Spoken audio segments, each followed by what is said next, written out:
之前给大家开箱过一些千元级的蓝牙耳机啊，大家在弹幕和评论区中经常吐槽，哎呀，好贵啊，能不能推荐一些入门级一点的蓝牙耳机啊 ？OK， 本期视频就来满足大家，给大家开箱一个100元以内的真无线蓝牙耳机，漫步者的 X3 Air。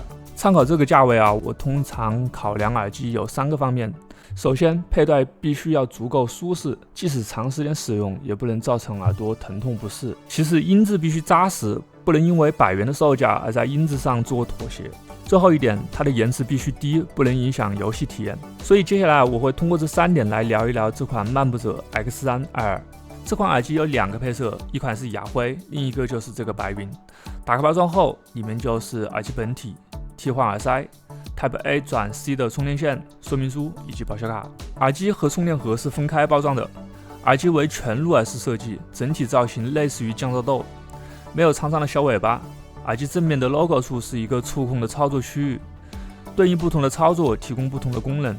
由于是降噪豆的设计啊，漫步者 X3 Air 耳机单支重量仅为4克，重量很轻，佩戴还很舒适，并且戴在耳朵上的视觉效果也很突出。和带着小尾巴耳柄的蓝牙耳机相比，回头率更高，在床上侧身玩手机也会更舒服。充电盒的尺寸较为小巧，表面是磨砂材质，做工精良，拿在手上的感觉也很棒。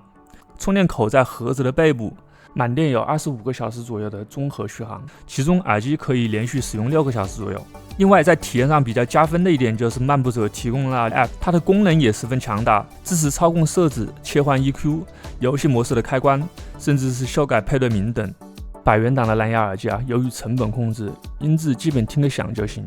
但出乎意料的是，这款耳机的音质让我十分的惊喜。3频表现均衡饱满，无论是人声还是鼓声都还原得非常出色，超出了我的预期。老实说啊，我买它时压根就没指望它的音质能够多好，合格就行了。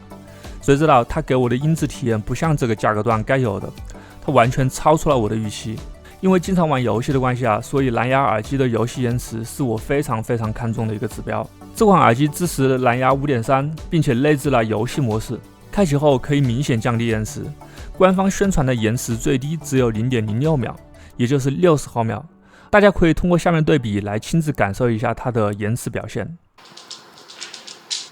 游戏模式关，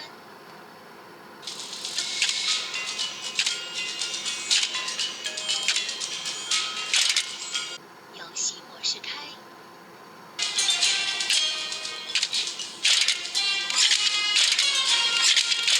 这个延迟表现你能打几分呢？总的来说啊，这款漫步者 X3 Air 的性价比还是非常高的，而且临近双11，我刚刚又在某东上看了一眼，好家伙，它比我买的时候又便宜了10块钱。如果大家最近也打算购买入门级的蓝牙耳机，我不妨推荐大家去看一看，它应该不会让你失望的。好了，本期视频就到这里。如果你觉得这部视频对你有帮助的话，麻烦你帮忙点个赞，同时也欢迎关注我的频道。